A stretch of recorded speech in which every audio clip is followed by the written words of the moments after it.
Aware that there's a local, for lack of a better word, chapter of the Black Bloc here in El Paso. We haven't seen anything up to this point. You know, people have the constitutional right to protest, to protest to their government for their grievances under the First Amendment. But obviously, they don't have a constitutional right to commit crimes. They don't have a constitutional right to damage someone else's property. They don't have a constitutional right to prevent people from patronizing a business.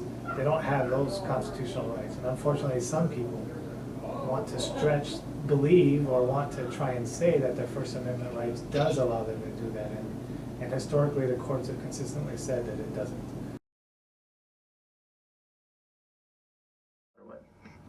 This form of protesting is not really it's not worth it. It's not gonna do anything, but actually it is worth it. Like, it turns people on either way, because if you're gonna vandalize something, then other people are gonna get mad at you for vandalizing that. Then more people are gonna start joining the peaceful movement.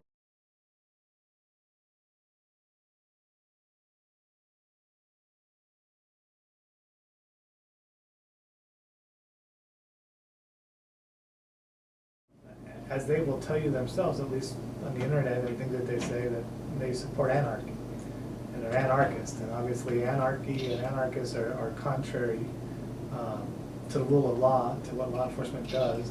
And so we see them as an anarchist group. You know, being an anarchist in and of itself, there's no consequences for that. It's when you actually commit a crime in the furtherance of your anarchist beliefs that you can get yourself in trouble.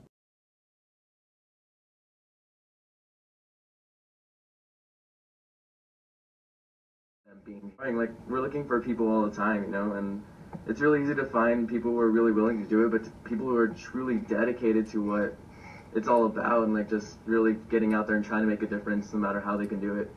It's the hard part, because yeah, like I said, we all have jobs, we have lives, and making time for this is it's difficult, but like when you're truly dedicated, you'll find time no matter what. Right now, there's Bank of America, that they, like, considering that they've been stealing billions and billions of dollars from like U.S. like taxpayers, and still haven't gotten paid any of that back, and then finally they're barely getting sued for it this year. You know, like, I think it's unfair that we're the ones getting in trouble for like something that should have been done many times ago. Like, someone should have done something. Committing crimes in the city of El Paso will be held responsible, and then we're going to take an appropriate reaction and response as a police department to address those issues, to protect our business community's property, our residents' property, their right to freely travel on the street and go to and from places of work or for recreation or whatever. Then we're going to protect those rights as well.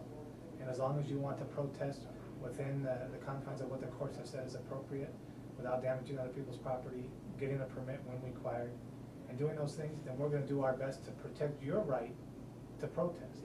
But when you cross that line and you damage other people's property and you do things that disrupt the life of the community, then we're going to take appropriate action there as well. It's the same thing. We're all against the same people, and that's the way it should be.